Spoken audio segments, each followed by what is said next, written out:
Assalamualaikum warahmatullahi wabarakatuh. Halo sahabat Nusantara, apa kabar semua? Mudah-mudahan kita semua selalu diberikan kesehatan rohani maupun jasmani, serta keselamatan dunia dan akhirat, melimpah rejeki, serta kebahagiaan oleh Tuhan yang Maha Pengasih, Tuhan seru sekalian alam, amin ya rabbal alamin. Telepati adalah kemampuan luar biasa yang memungkinkan seseorang untuk mengirimkan pesan atau informasi kepada orang lain tanpa menggunakan panca indera seperti penglihatan, pendengaran, atau sentuhan. Proses ini sepenuhnya melibatkan aspek batin dan alam bawah sadar, sehingga seringkali terjadi tanpa disadari oleh kedua belah pihak. Telepati sering dianggap sebagai bentuk komunikasi yang mendalam, melampaui batas fisik dan jarak. Dalam banyak kasus, individu yang terlibat dalam komunikasi telepati dapat merasakan emosi, pikiran, atau bahkan gambaran mental satu sama lain, menciptakan ikatan yang kuat dan intim. Kemampuan telepati ini seringkali diasosiasikan dengan pengalaman spiritual atau mistis, di mana individu merasa terhubung secara emosional atau intuitif dengan orang lain. Beberapa orang melaporkan mengalami telepati dalam situasi tertentu, seperti saat mereka merasakan bahwa seseorang yang mereka cintai sedang menghadapi kesulitan, meskipun tidak ada komunikasi verbal yang terjadi. Fenomena ini menunjukkan adanya dimensi lain dalam komunikasi manusia yang mungkin belum sepenuhnya dipahami. Asal-usul kata telepati. Istilah telepati berasal dari bahasa Yunani kuno, yang terdiri dari dua suku kata. Tele berarti jauh atau dari kejauhan. Pathos berarti rasa atau perasaan. Ketika digabungkan, telepati secara harfiah berarti mengirimkan rasa atau perasaan dari kejauhan. Konsep ini telah menjadi bagian dari diskusi dalam ranah spiritual, psikologi, dan bahkan sains modern, meskipun hingga kini belum sepenuhnya dapat dijelaskan secara ilmiah. Penelitian tentang telepati seringkali menghadapi tantangan, karena sulit untuk mengukur atau membuktikan fenomena yang bersifat subjektif ini dengan metode ilmiah yang konvensional. Telepati berfungsi melalui hubungan yang mendalam antara alam bawah sadar pengirim dan penerima. Proses ini melibatkan beberapa tahapan yang saling berkaitan, di mana setiap langkah memiliki peran penting dalam penyampaian pesan yang tidak terlihat namun sangat kuat. Berikut adalah penjelasan lebih lanjut mengenai tahapan dalam proses telepati. Yang pertama, individu yang ingin menyampaikan pesan pertama-tama menginternalisasi pesan tersebut ke dalam alam bawah sadarnya. Ini dapat melibatkan berbagai bentuk ekspresi, seperti perasaan yang mendalam, visualisasi yang jelas, atau bahkan suara yang terngiang di pikiran. Proses ini memerlukan konsentrasi dan ketenangan, di mana pengirim harus benar-benar terhubung dengan pesan yang ingin disampaikan. Kedua, setelah pesan terinternalisasi, langkah berikutnya adalah mengirim pesan tersebut melalui energi batin. Energi ini dapat dianggap sebagai gelombang atau frekuensi yang dipancarkan dari pengirim menuju penerima. Pada tahap ini, pengirim berusaha untuk memfokuskan niat dan emosi mereka, sehingga pesan dapat diterima dengan jelas oleh penerima. Ketiga, penerimaan pesan. Alam bawah sadar penerima kemudian menerima pesan yang dikirimkan. Proses ini seringkali tidak disadari oleh penerima, tetapi pesan tersebut mulai meresap ke dalam pikiran mereka. Pada saat ini, pesan yang dikirimkan mulai muncul ke permukaan kesadaran penerima. Penerima mungkin mulai merasakan pesan tersebut dalam berbagai bentuk, seperti mimpi yang jelas, visualisasi yang tajam, atau emosi tertentu yang tiba-tiba muncul. Dan yang keempat, manifestasi dalam kesadaran. Setelah pesan diterima, penerima mulai mengalami manifestasi dari pesan tersebut. Ini bisa terjadi dalam bentuk mimpi yang terasa sangat hidup, di mana mereka mungkin melihat atau merasakan sesuatu yang berkaitan dengan pengirim.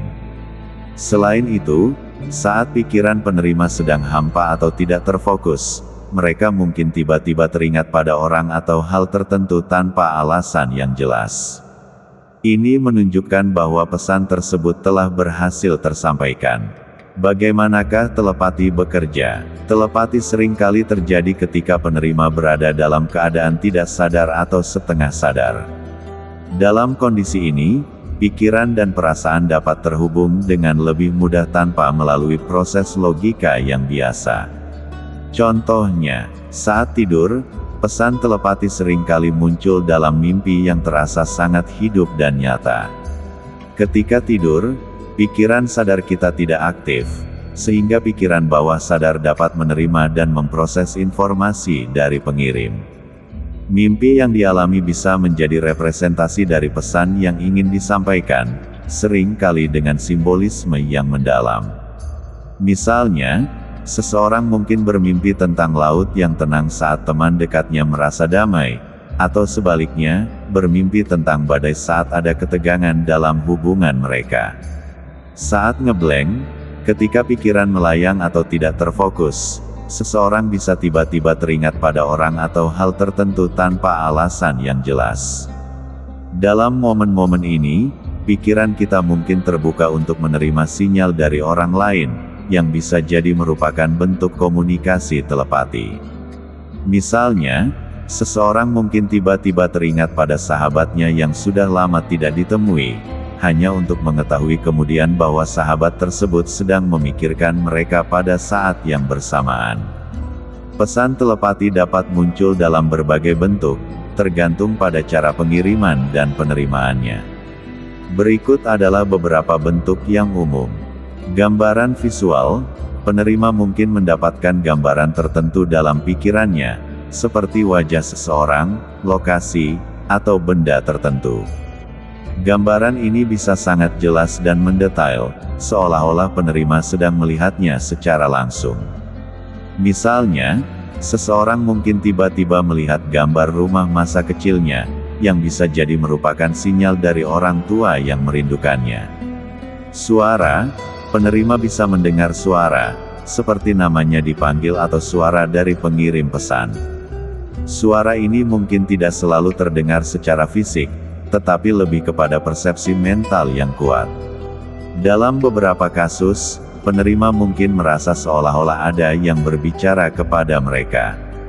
Emosi, penerima dapat merasakan emosi yang mendalam, seperti kebahagiaan, kesedihan, atau kecemasan, yang sebenarnya berasal dari pengirim. Emosi ini bisa sangat kuat dan mempengaruhi suasana hati penerima, meskipun mereka tidak mengetahui sumbernya. Misalnya, seseorang mungkin tiba-tiba merasa sangat sedih tanpa alasan yang jelas, hanya untuk mengetahui kemudian bahwa teman dekat mereka sedang mengalami masa sulit. Kata atau frasa, terkadang, pesan telepati dapat muncul dalam bentuk kata-kata atau frasa yang terlintas di pikiran penerima. Ini bisa berupa instruksi, nama, atau bahkan ungkapan yang memiliki makna khusus bagi penerima. Kisah nyata, banyak orang melaporkan pengalaman telepati yang muncul secara tiba-tiba. Fenomena ini sering terjadi antara individu yang memiliki ikatan emosional yang kuat, seperti sahabat, pasangan, atau anggota keluarga. Berikut adalah beberapa contohnya. Suatu ketika, seorang sahabat yang sudah lama tidak bertemu tiba-tiba muncul dalam pikiran Anda, dan bersamaan dengan itu, Anda merasakan dorongan kuat untuk menghubunginya. Ketika percakapan akhirnya terjadi, Anda berdua terkejut karena ternyata memikirkan hal yang serupa. Anda merasakan kesedihan yang mendalam tanpa sebab yang jelas, dan kemudian menyadari bahwa orang terdekat Anda sedang menghadapi masa-masa sulit yang penuh duka. Keterikatan dengan sahabat dekat, seorang wanita merasakan hubungan yang mendalam dengan sahabat masa kecilnya. Mereka telah melalui banyak pengalaman bersama, baik suka maupun duka. Ketika salah satu dari mereka memikirkan yang lain, seringkali mereka berdua menghubungi satu sama lain pada waktu yang bersamaan. Misalnya, saat wanita tersebut merasa cemas dan memikirkan sahabatnya, sahabatnya tiba-tiba mengirim pesan untuk menanyakan kabar. Hal ini membuat mereka percaya bahwa ada semacam koneksi yang lebih dalam di antara mereka. Pasangan suami istri, seorang suami merasakan keinginan istrinya akan sesuatu, seperti makanan tertentu. Tanpa diberitahu, ia membelinya dalam perjalanan pulang. Saat tiba di rumah, istrinya terkejut karena itu adalah makanan yang sangat diinginkannya.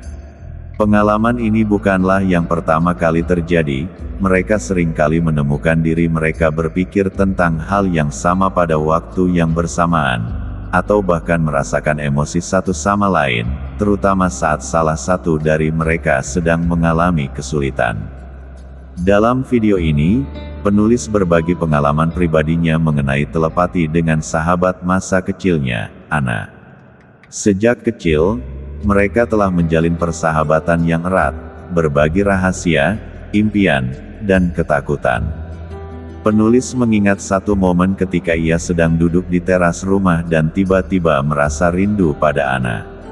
Tanpa berpikir panjang, ia mengirim pesan singkat. Tak lama kemudian, Anna membalas dengan mengatakan bahwa ia juga sedang memikirkan penulis pada saat yang sama. Momen-momen seperti ini sering terjadi di antara mereka, di mana mereka saling memikirkan dan menghubungi satu sama lain tanpa ada rencana sebelumnya. Penulis menjelaskan bahwa pengalaman ini tidak hanya memperkuat hubungan mereka. Hal ini menunjukkan bahwa telepati seringkali terjadi secara alami antara orang-orang yang memiliki hubungan emosional yang kuat. Apakah sahabat Nusantara percaya bahwa telepati itu nyata? Demikianlah sekilas ulasan tentang telepati, dan semoga video ini bisa menambah wawasan sahabat Nusantara sekalian. Terima kasih. Sahabat Nusantara, sekian dulu cerita kali ini. Terima kasih telah menonton hingga selesai. Kurang lebihnya mohon maaf bila mana ada kekurangan, dan semoga video ini dapat menghibur waktu luang Anda sekalian. Terima kasih. Wassalamualaikum warahmatullahi wabarakatuh.